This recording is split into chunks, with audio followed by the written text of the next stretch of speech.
This is Bold Talk Business Radio. Ladies and gentlemen, the CEO of Bold Marketing Solutions, Donna Anselmo.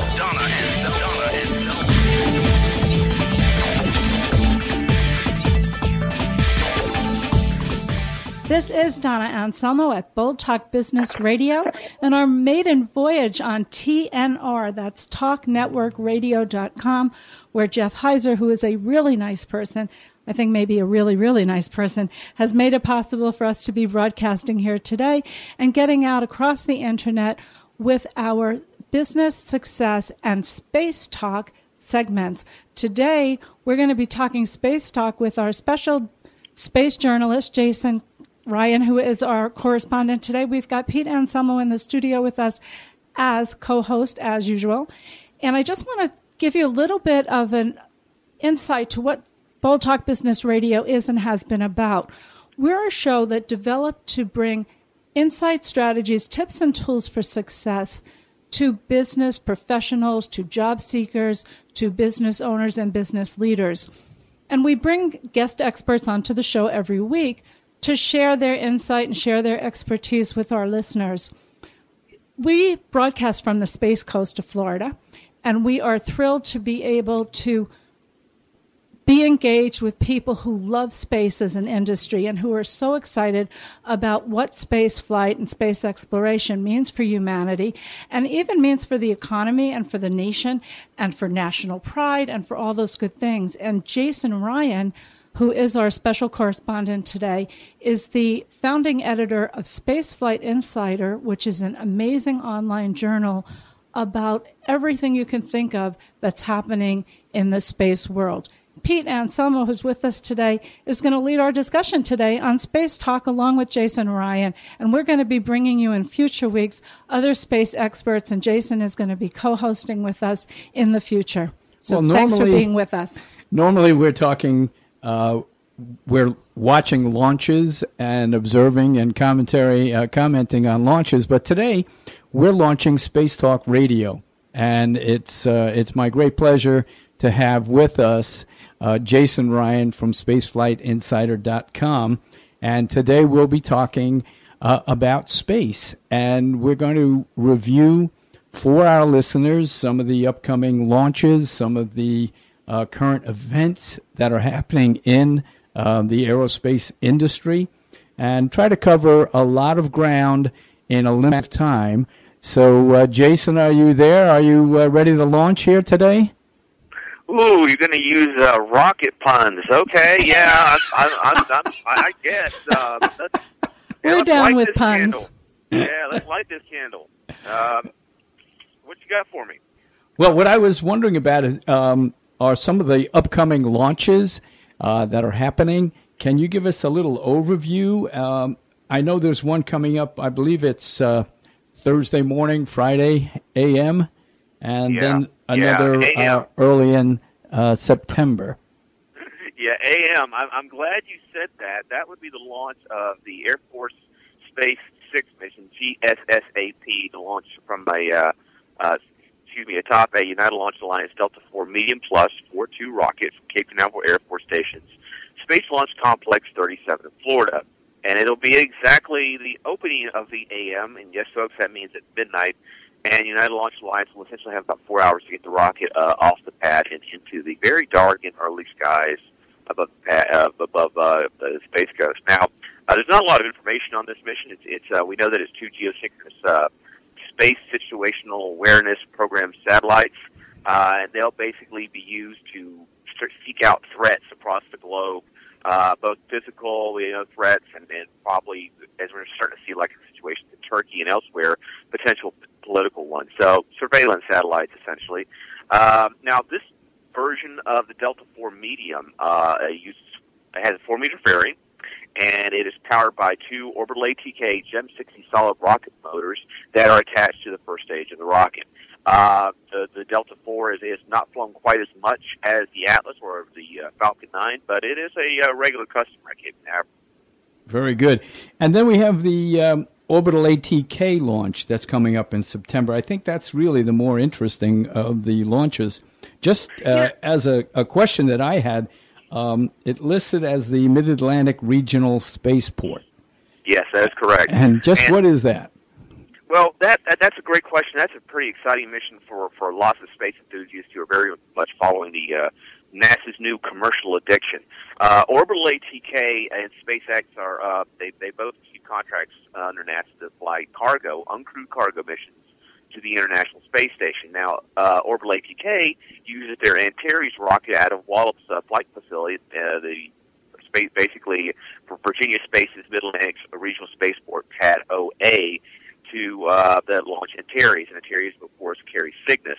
Now, for the last two missions that flew, Cygnus missions that flew, they had a mishap in 2014, I believe it was, and the Orb 3 mission was lost just a few seconds into the flight. So they had to make sure they honored their agreement with NASA, and they bought a couple missions from United Launch Alliance on an Atlas V, both those missions, OA4 and OA6, and the sequencing of the missions obviously aren't working out. You had OA4, OA6, now it's OA5, but I'm not sure what's happened there. I think Culbertson over Orbital ATK said, yeah, that's kind of a little boo-boo I made. But long story short, after the mishap, they said, look, these AJ-26 engines that Aerojet Rocketdyne sold us, they're 40 years old. We were told that they would work, but considering we just lost the vehicle and the spacecraft it carried, and they were already looking to replace the AJ-26 anyway, because there was a couple of, not a lot of information has been released on it, but there were a couple of accidents at Stennis Space Center's testing site when the engines are tested of the AJ-26. And these engines are like 40 years old, and they performed admirably for the first few flights, but obviously they had a lot of concerns in the industry, and then so Orbital ATK has moved over to the RD-181, I believe it is. There's going to be two of those in the first stage of the rocket, and so they're going to be they're hoping right now they're planning, because they have to coordinate with not just SpaceX and Russia and Japan and Europe and everybody else who flies the International Space Station, but also according to the needs of the ISS. So I think right now they're targeting the second half of September to launch out of Wallops. And again, that's a pretty exciting mission, because it'll see a relatively new launch vehicle return to service. Okay. What about the Osiris Rex project? How's that going to be? When is that going to launch? Osiris Rex, or NASA's Origin, Spectral Interpretation, Resource Identification, Security, and Regolith Explorer, say that 5 times fast, or Osiris Rex, as they thank goodness have acronymed it, is currently planned to launch atop a very weird version of one of the most regularly flown boosters out of Cape Canaveral and also out of Vandenberg, the United Launch Alliance Atlas V. Now, the most common version of this rocket, 401 configuration. Make sure I get that correct. 401, which means it has a 4-meter fairing, it has a 0 solid rocket boosters, and a single, what kind of engine is it? RL10C2, I think it is. I get that nomenclature mixed up because there's so many different versions, but essentially a single engine in the second stage. Well, whenever you think of solid rocket engines, you always think of them in pairs or sets of two, because they're on opposite sides of the rocket. You don't want the boosters to be pushing the rocket one way or the other. You want it to go up. Well, this one's using a 411, which means it has a single booster on its first stage, and yeah, that's very unique. We've never seen that. Well, I've never seen that in the 9+ years that I've covered the space program. Now, the mission itself is kind of cool, because what it's going to be doing, it's going to be sending a probe to asteroid Bennu, or as this more mouthful referred to as 101955 Bennu, or 1999 RQ-36. Now, it's actually going to send a spacecraft to an asteroid. It's going to go there, select a sample, and once the probe has its sample, it's going to send that back to Earth for scientists to study and to geek out over. It sounds like an awful lot of technology, and it's like the alphabet soup. I worked in the healthcare industry before I came down to Florida, and working in a hospital, everything is a constellation of alphabet letters and acronyms. But what I want to get to a little bit and let our listeners know is that this mission is about getting information back from space on the hurricane tropical cyclone tracking. Is that correct? Oh, this is another mission that you're referring to, Cygnus, and yeah, you're not wrong. Yeah, I had a question, Jason, about if you have any information on the, I know that SpaceX tends to be very secretive about their launch schedule, so I'm just curious if, I know they're going to accelerate their launch schedule, but I'm just wondering if you have any information on what's going to take place. Oh, for the remainder of the year, SpaceX is, now you're not going to hear them admit it like I am. Unfortunately, guys, my background makes me very blunt, very open and honest. I don't pull punches. This has been the year of SpaceX. 2016 is without a doubt been the year of SpaceX, and what we have is ULA is usually the workhorse out at Cape Canaveral, and they're launching once, or twice, sometimes even more months, but usually about once a month, and that has totally inverted 2016. SpaceX is launching at the rate of about once a month. They've already launched 8 missions in 2016. The next one is September 3rd, set for September 3rd, and that's the AIMO-6 communication satellite. And, okay. And then they got Iridium Next Flight 1 coming up in late September. Again, 2 flights in 1 month. And that's okay. But then they're looking at flying their cargo mission of CRS-10, their 10th or 11th overall flight to the 11th overall flight to the ISS. I think in November. I think in mid-November. But this again is kind of okay. But then they got some cool stuff coming down the line. They're going to have a Falcon 9 engine with only 3 rocket engines. Only 3 engines when the Falcon 9 normally has 9 in its first stage. And it's going to launch with a crew-rated Dragon spacecraft, or we've heard Dragon V2, we've heard Dragon 2, we've heard Crew Dragon. Most of these days, SpaceX wants us to say Crew Dragon, so that's what I call it. It's going to be launched, and it's going to go high at the region of the atmosphere which is known as maximum dynamic pressure, or max-Q, and it's going to encounter an anomaly. No, it's not really going to encounter an anomaly. It's going to be simulated to encounter an anomaly or problem in flight, and they're going to test out its in-flight abort system. Now, I'm kind of excited about this mission because it was supposed to be in Vandenberg, and although we would have people that are out there who can cover this, and that's great. We'd all been handled. We would have gear out there and everything. The fact that we're going to be doing it here is so much better because we have a lot more resources here, and we can document it better, still video, all kinds of great stuff. Oh, that'll be fun. Yeah, and they also are going to be launching from Launch Complex 39A. You're saying, well, why is that a big deal? Well, because 39A is where the shuttles used to launch from. It's not their normal launch site at Space Launch Complex 40 Cape Canaveral. So it should be the first flight they conduct from 39A since they've taken it over under a 20-year lease with NASA. Now, I wanted to ask you about, Jason. Yeah, sure. What is the status? I know they've been, collecting first stage rockets. They're dropping them, and I'm not dropping them. They're landing them back and then storing them. So where do we stand with respect to them refurbishing the rockets and using them again? How does that stand? Well, what we've been, again, like we have to put the caveat out there, everything I say is what information I can get my hands on, and it's not always the best when it comes to SpaceX. You're not, sometimes you can ask questions and they just won't respond, and at other times they'll respond within a few minutes. You never know quite what you're going to get. So they have, like you said, quite a few of them, and they've come back in various states. They've come back looking great. They've come back, I think, in terms of JCSat 14 mission, pretty rough. And what I've been understanding from my sources is that they're going to be using a JCSat 14 first stage that's come back. And that is what comes back. The second stage does not return, just the rocket's first stage. That lands either out on the, of course, I Still Love You Autonomous Spaceport Drone Ship, or ASDS, again, another acronym for us to remember, or as it's done twice at Cape Canaveral's LZ-1, which used to be Space Launch Complex 13.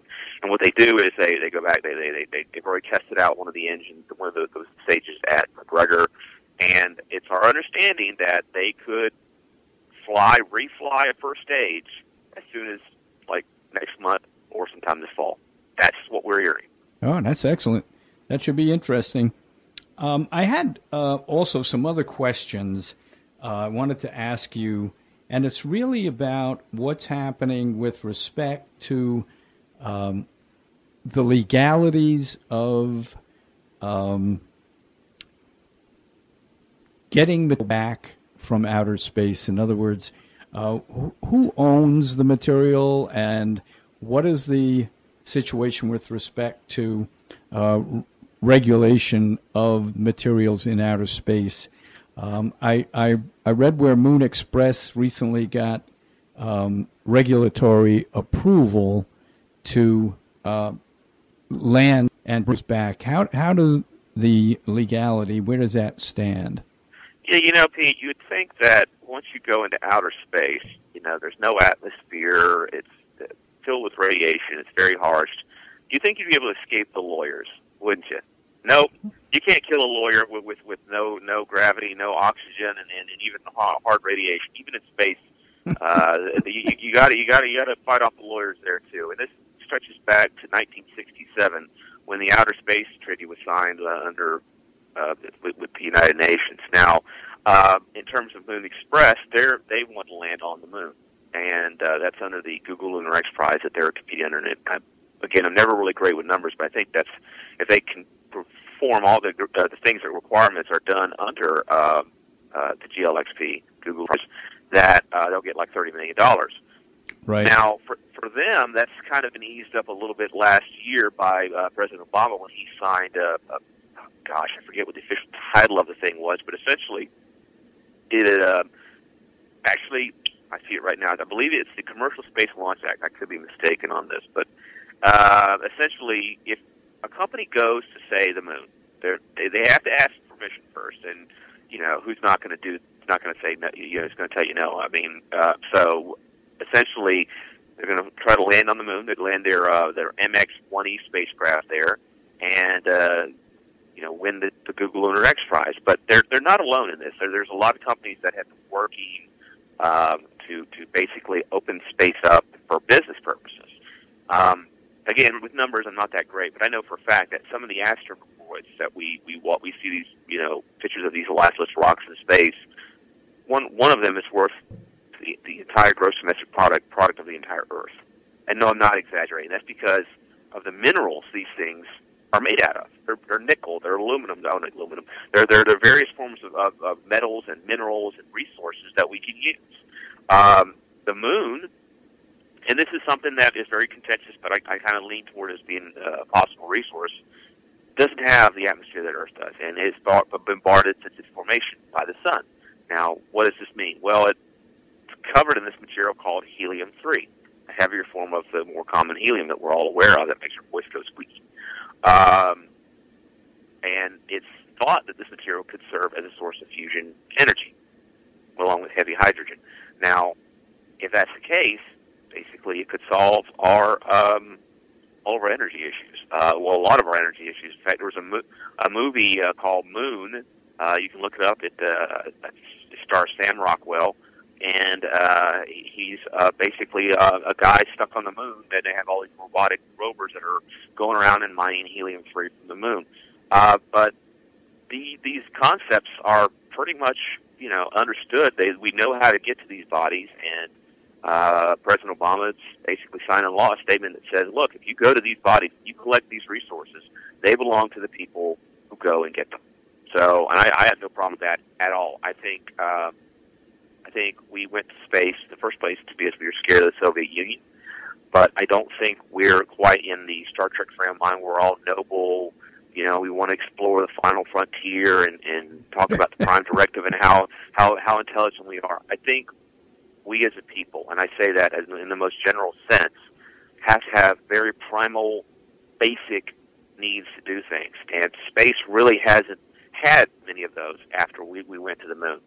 And I think the companies that come back with all these resources, and they suddenly go from being worth, hundreds of millions or maybe $1 billion to being quadro quartet trillionaires, it's going to totally change how we I view think space. what people underestimate in much of this is that it takes an incredible commitment of money and resources and time to get into the realm of where you can be productive in outer space. That takes a huge commitment. Well, I mean, we talked about SpaceX earlier, and they're a perfect example. And I'm comfortable talking about SpaceX because in the beginning, the harshest person on SpaceX, outside of, I don't know, people in Washington, was me. Because I got into this business after we lost the crew of Columbia. And it's all about safety. And a lot of stuff that I saw in the beginning had me very concerned. But I think my sentiment on them has changed for multiple reasons. Because if you say you're going to do something, that means absolutely nothing to me. But if you say you're going to do something and then you do it 1 time, 2 times, 3 times, 4 times, 5 times, 6 times, you know what? You've shown that you can put your money where your mouth is and you're going to do what you say you're going to do. There are a lot of companies that come out here, Pete, and they just make big, bold claims, and they do absolutely nothing. Well, no question. SpaceX is performing, so we have to give them the kudos for that. They've said what they're going to do, and they've been doing it. So it should be interesting, Donna. Yeah, I just want to let our listeners know that you're listening to Bold Talk Business Radio, and today is our Space Talk segment. We love doing the Space Talk segments here, especially because we're based on the Space Coast. We're talking with Jason Ryan, who is the founding editor of Spaceflight Insider Journal, online journal, and we are with Pete Anselmo, who's really hosting today's segment on Space Talk. Yes, we're just covering space and space adventures on the Space Coast. And we're doing it today on the TNR network, which is the talknetworkradio.com, new way to listen to radio for the 21st century. And we're appreciative of our opportunity to be on the air today with Jeff Heiser. Absolutely. This is our maiden voyage. We're working through it.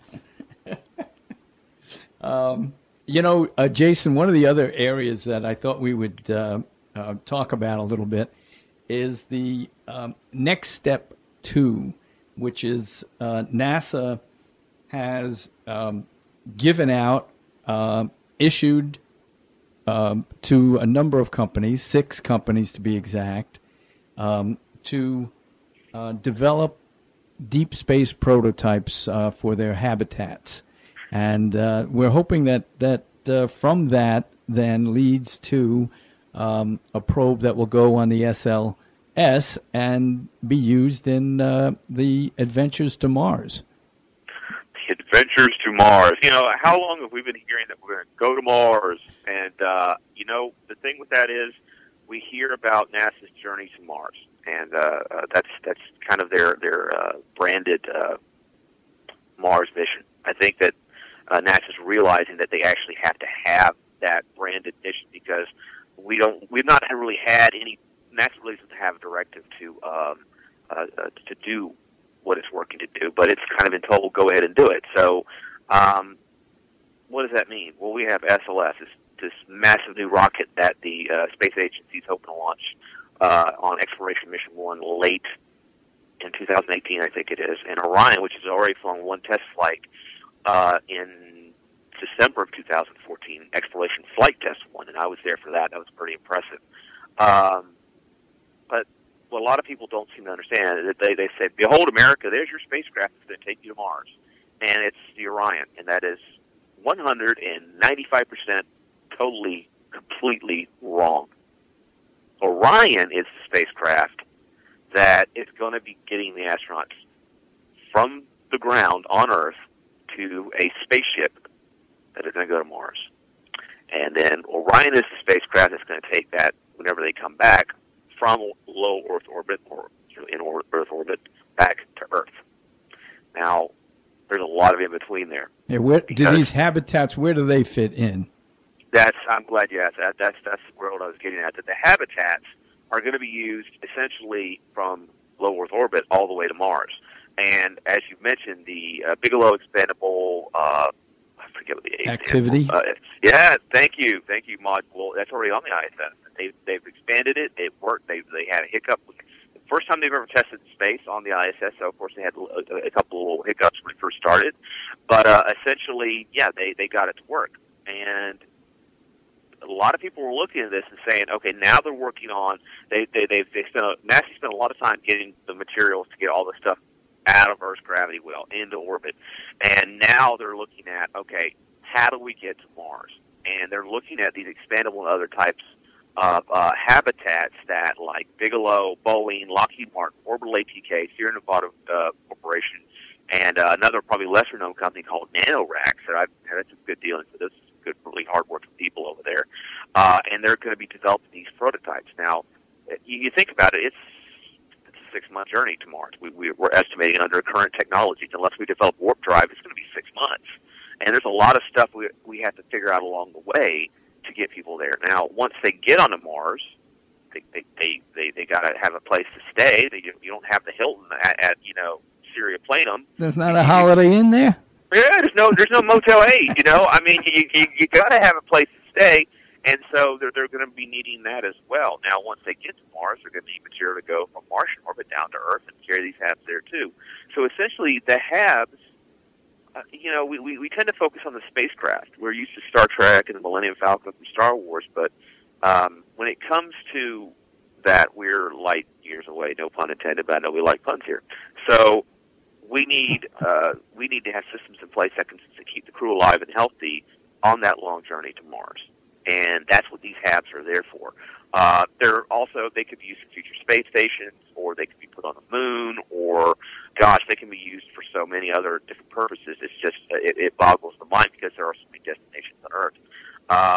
Now, there's a lot of things that we have to think about here too. It's like life support. You got to have environmental control, the ability for, if we have international partners, we have the ability to dock to it.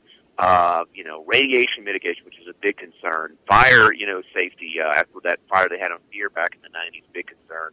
And other crew health concerns. So there's a lot of stuff that needs to be kind of hammered out before these things are actually flown. So that's why these prototypes are being developed. Well, that's interesting. And obviously they have a plan in mind, because recently the commercial crew docking port was established at the International Space Station. So now it's got a place or a home where some of these habitats may end up going and being tested in space, in addition to low Earth orbit training sessions.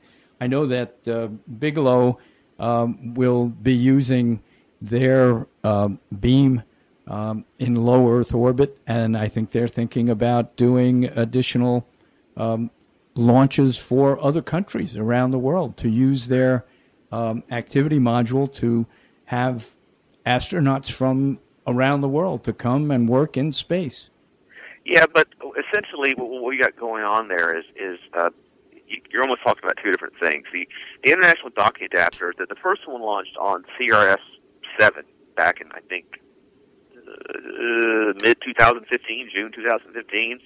It was roaring to orbit for about 139 seconds until the Falcon 9 blew, and it ended up at the bottom of the Atlantic. So IDA-2 launched on another SpaceX Falcon 9 and gave SpaceX a chance to get it right, and they did that with flying colors.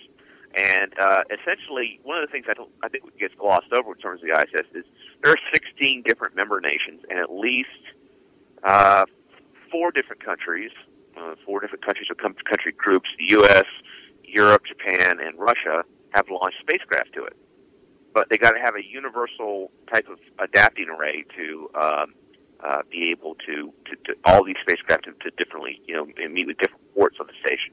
Now, if memory serves, IDA-2 will go where one of the old shuttle docking adapters was, or it'll be mated over it, which is where the adapter part of that nomenclature comes in. So it'll be made to shuttle docking array there. So essentially, this is going to be used for Boeing's CST-100 Starliner spacecraft, which is set to launch in, I think, its first flight in 2018, and SpaceX's crew-rated Dragon spacecraft under NASA's Commercial Crew Program. Okay, so those are upcoming events that will dock at the International Space Station. One of the other areas we had on we spoke with several weeks ago Greg Cecil, who had written a book, Classroom Laboratory at the Edge of Space, Introduction to the Minicube program. And what is interesting about that program is that it enables school children to discover about space, and it's learn about space, and to coordinate with STEM education programs throughout the country. And he has really pushed the envelope on the Minicube program. I notice also that there's a push for CubeSats, cube satellites that are also these are now larger versions of the Minicube that are being launched by SpaceX and some of the other aerospace companies, Lockheed to be specific. Can you speak to that a little bit about the CubeSats? Yeah, CubeSats are these really micro satellites that, and we all remember, well, most of us remember the big economic crunch of 2008. And I think we really haven't come out of that. And yet we're still moving ahead with space efforts. Well, what that has kind of done is made all of us, and now that the new space community and commercial space efforts are really, charging to the fore, be mindful of expenses, size, weight, and all that good stuff. So you can always do less. You can always do more. What they're trying to do is find ways to do more with less. I've seen CubeSats that have tape measures, metal tape measures. You're looking out there, and there's a guy that's measuring the length of wood for your roof with that long metal tape measure, and he lets it go, and he cuts wood. But they're actually use those as the antenna for the satellites. I've seen them use cell phones and other devices.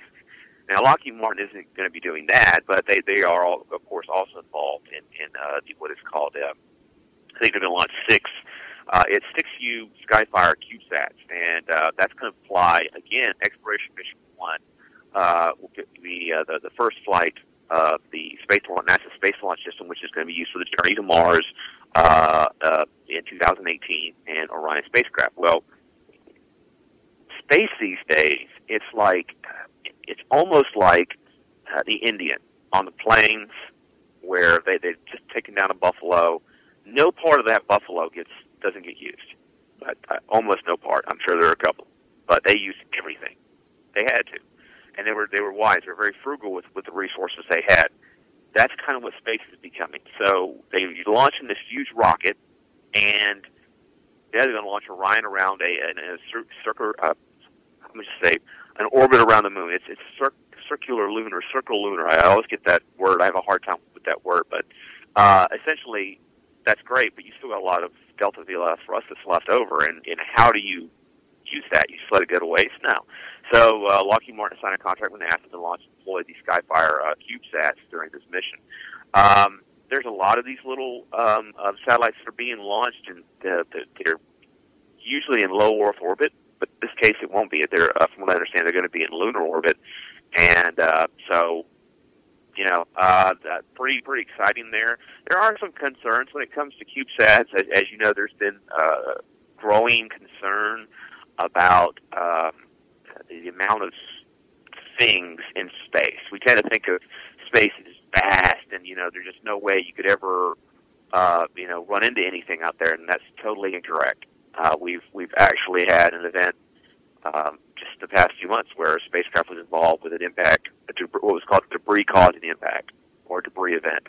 And so from my personal standpoint, I'm a little concerned about launching 20, 30 satellites, these little CubeSats, which are great to educate children, but I don't know. I'm a little worried about CubeSats and nanosats and microsats and all the other the corresponding debris that goes with them. So I'm a little concerned about this. It's one of the things that I think is we're very rightfully so being taken a second look at. Okay, you think that there's a possibility that it'll create more of a debris problem and have more difficulty tracking what's out there? Well, I don't think Lockheed Martin is going to do that. I know Lockheed Martin does. They're one of the founding members of the space age. I don't think their Skyfire CubeSats are going to be any problem whatsoever. I think they're going to just give us enormous dividends in return on our investment. I'm talking more as the CubeSats and nanosats and microsats as a whole. We've talked earlier about regulation, and I kind of think there needs to be a little bit of that in charge because we've all loved Sandra Bullock, and we thought she was great in Gravity. But if you remember what happened there, I mean, that's a totally Hollywood version of events. But on a smaller scale, that's not wrong. That is a legitimate concern that those things could happen.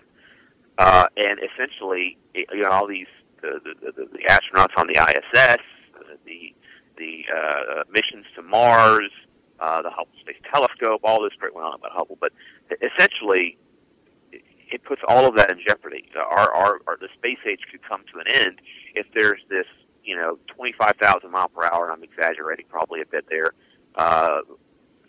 storm of razor-sharp metal and glass and other materials that are circling the Earth every 90 minutes.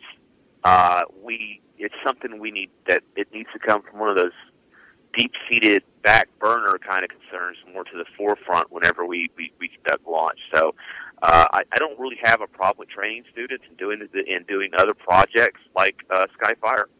I just think that we need to start paying a little closer attention to that because these events, these impact events, seem to be occurring a little bit sooner between each one. It used to be you hear one every few years, but now it's like almost every year you hear one or two, and I'm kind of concerned about that. Okay. Jason, I know you're a long-term space enthusiast. What do you think about, based on what you're telling me today, and you're talking about some of the ecological issues in space, what do you think is happening in terms of political consciousness and social awareness about what's going on in space? Do most people have any concept of what we're doing out there? None whatsoever. I mean, they have a more deep appreciation of Kim Kardashian's rear end or the cute little faces and obnoxious comments made by the Honey Boo Boo clan than they do at all when it comes to space. One of the most terrifying things for me, one of the most soul-suckingly, depressingly, just devouring of joy things is when I'm along Florida Space Coast. And I'm not talking like way down north or south, but I'm talking in Titusville. And I'm sitting in a restaurant, and people see my shirt, or I'm looking at the video we just got from the launch site, and somebody says, "Well, what are you doing?" I'm like, "Well, we just covered the launch, and we're processing the content to get it on our site." And they said, "Oh, wow, we're still launching." That's incredible. I think that is because there was such a big focus on the shutdown of the shuttle program that people really thought that the space industry totally went away. And yet I look at your online journal, spaceflightinsider.com, and it's chock full of things happening in the space industry, but people are not aware of it. Now, you're a space journalist. What do you do about it, and how has that, how does that affect your own mission? Permission to speak freely? Absolutely. Granted. Space journalists have failed, and I'm among them. The public, now, having said that, the public really doesn't care anymore. I mean, during the shuttle era, for those of us that covered the shuttle, it was incredible. It was amazing. It was just, gosh, I mean, it touched the soul of people who love space because it was just just incredibly powerful to see that spacecraft and those astronauts go to orbit, and now it's gone. And but having said that, it was deadly dull. The only time the public paid attention to it was when something went wrong, and we failed. And we're doing a better job now. NASA's doing a better job with its NASA socials and its other outreach efforts. But there are these new companies also are kind of creating a lot of buzz about space. Now, SpaceX is chief among them, but in all fairness to SpaceX, they do a very poor job of dealing with the media. That we go out there, we'll be given limited access to take images, stills, and video. There's tons of caveats, and we're professionals, so we make sure that we follow that to the letter. We understand that going out there is a privilege, and we really are appreciative of that. But SpaceX is very restrictive in what we can and can't do. And in some areas, everybody's different, but essentially in some areas that they're very good, some areas are very bad. But I spend my days staring at a monitor all day, and I'll read some of the comments from SpaceX fan boards. And there's one, we did a video a while back, and we do videos of all the launches. We try to. And the guy says, wow, this looks really great. It's so much better than ULA's. I guess it's because SpaceX gives more access. Well, I'm here to tell you, no, they do not. They give much less access. We can only set our cameras on the outside of the fence. And ULA, they let us go on the site and go all the way around the rocket. So we get amazing, and they'll also let us set up cameras up in other locations. United Launch Alliance does a superb job of allowing us to cover the space program. If I send ULA an email question, which that's, by the way, for your readers or your listeners, our name isn't about anyone on any of the 44 people or plus people that are on our team. That's our readers and our viewers, because we want to bring them inside. So we'll get questions all the time, and then we'll actually go to the press conferences, we'll go to the events, and we'll ask the people that can answer those questions, the viewers' questions. So, well, I think I'm sorry, go ahead.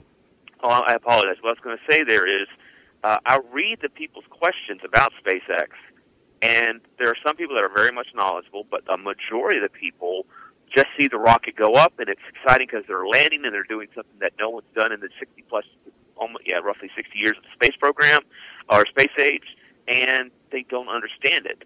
And it, that is our failing. I'll close with this, because I tend to be a little bit long-winded about this subject, but I used to work with somebody, and his comment to me was, you need to use all the terminology, all the acronyms, the most precise speaking of you need to speak like an aerospace engineer. And I'm here to tell everyone listening to your program, that is the stupidest thing anyone could ever do. Well, listen, I'm sorry, go ahead, finish your idea. But long story short there is, because the average public, they get up every day at 9, they got to go to their job and work 8, 9, God knows how many hours there, whatever it is, it has nothing to do with space. And maybe they just find it kind of cool and they want to find out about it. So they go to an article, and they'll read it, and they're hearing about JC-Sat 16 was inserted into GTO at T plus 54. It burned through its delta V. You know what? I can do all the techno speak all day, all night. And you know what's going to happen? The public is going to look at that, and they're going to say, that guy wants me to have an 8-year degree in aeronautical engineering. And they're going to go to another website. Well, I think I'm sorry. Go ahead. I think what we need to do is create for the public and let what you're saying sink in here. And this will be the format of our show, that we're going to bring to the public the interesting aspects of space, because it's an incredible project. And I think if we do it correctly, we can bring the interesting aspects of space to people and not have to get involved with the jargon and the detail in terms of the technical detail, unless the technical detail happens to be of significance. When you talk about certain things that are technical, obviously the details are important. So they'll just have to weather that. But I think we can do our part in bringing the exciting aspects of space. I don't think there's anything more exciting than developing habitats that people are going to live in outer space. I mean, it's amazing.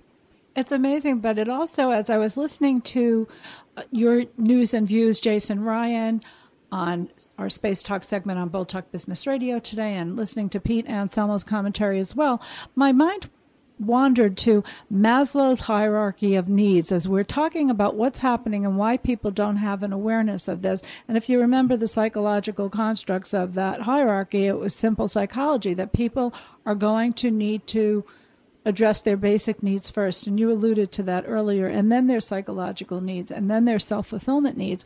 But at the root of it, if you're not aware of something, you don't have any consciousness of it. So it is our goal, and I know it's your goal too, Jason Ryan, to raise awareness of what's happening in the space program and why it's important to people on so many levels. And if for no other reason than it's really a part of our own human dynamic psychology that we are animals that are built to explore. We're built to solve problems. We're built to figure out new things, and we're built to overcome challenges. And there isn't a challenge that I can think of that's much bigger than figuring out what's happening in space and what the relationship is between us and that great beyond. Yes, ma'am, I couldn't agree more. And I think what's important also, especially now, is there was a time when initially space and space exploration was really for a very few people, a sort of an elite, the astronauts, and that that's the way it was, that you looked at it and you said, well, okay, maybe they're going to send 5 or 10 people into space eventually or what have you. But what's interesting today is that all of these companies, the goal for many of them is to bring space travel to the average man. The average person is going to be permitted to get on some sort of a vehicle, to go into low Earth orbit, to circle the Earth. That's going to happen. And that the fact that we have here on the Space Coast a spaceport that is really developing and is happening, I think is terribly exciting. I think it's really the message that we have to bring in terms of this programming is that what's happening here is happening for the average man. It's not just for the elites. But, as I listen to it, Pete, I think about the fact that space, and like anything else, any other area of life, space is a passion for some people. And it's just a blip on the radar. And for other people, and for some people, it's not even a blip on the radar. So we do have to do a better job of getting the word out about the space program, because I think it's important to the world in so many ways, and I've made that point before. What I want to talk about for just a moment on a personal level is, Jason, I remember meeting you for the first time at Space Shirts in Merritt Island, and the reason I bring it up is you were in there that day picking up some embroidered polo shirts, and we got to talking about space, and we got to talking about how we could work together, and eventually turned into radio segments together, and me learning a lot about Spaceflight Insider and what a tremendous resource it is for people who are interested in space science and space exploration. But yesterday I happened to be back up at Space Shirts, and I met an astronaut there, and it was really cool because there was John McBride in his full regalia, flight suit with all the patches, and he was coming in to have another suit embroidered. And I just thought it was so cool to see somebody who is from the space program out and about, proud of what he's doing, being part of the Astronaut Encounter program at Kennedy Space Center. And it really just made me, just to have those few minutes of conversation with him, want to get out to KSC, want to know more about what's happening. And I had that moment of being starstruck with him, like, oh my gosh, I just met an astronaut. I don't even really know what to say to him. But he was like a human person. And we got to talking, and I found out he knew my brother-in-law, and they used to fly together for the Navy, and they were both involved in the political realm of the space program as well. So it was just kind of interesting to see that. And of course, I met him in the same place I met you, which I think is cool. Well, I can't agree with you more there. I remember my first time when I met an astronaut, and I always thought that, and you will meet a very small, I think NASA makes sure that when they do their psychological profile, they look at how these people treat others. One of the things I'm particularly proud of is I brag about my company because I wasn't sure that I wanted to stay in the space industry after the closing shell. I was working with a small blog out of Texas, and eventually I got the opportunity to do this. And I wasn't sure I wanted to take that opportunity to make my own company. And so I looked at all the other groups, and I said, okay, well, they got this and they got that. And they're all these little mom-and-pop type deals. And I said, I don't want that. I want us to be all that they have and a lot that they don't. So I started recruiting people, and I thought, well, okay, I would love to have some technical consultants I could call and contact. They could help me out. So I reached out to Bob Springer. Bob Springer, SDS-29, SDS-38. He's also someone I call a friend. He's just a one of the nicest guys I've ever met. He's one of those guys I can just walk up to, and I'm sitting there, and he goes, "Well, you know, I do the best Bob Springer impersonation of all. Well, you know, Jason, you know, I went out there the other day, and this thing happened. He'll start talking to him. What about this? Oh, you don't want to go there. That's nothing. But you want to go to this thing over there. He has all these great stories, right? And then you're sitting there and it's like hanging out with Joe in the corner, and then. We're going to have to leave it there today, Jason Ryan, because we're running out of time. But I want to let our listeners know to tune in Wednesdays at 1 o'clock for Bold Talk Business Radio. Tune in and listen for our Space Talk segments. We're going to be announcing it on our blog, boldtalkbusinessradio.com. And you can go to TNR website, which is talknetworkradio.com, for more information. Come back and listen again.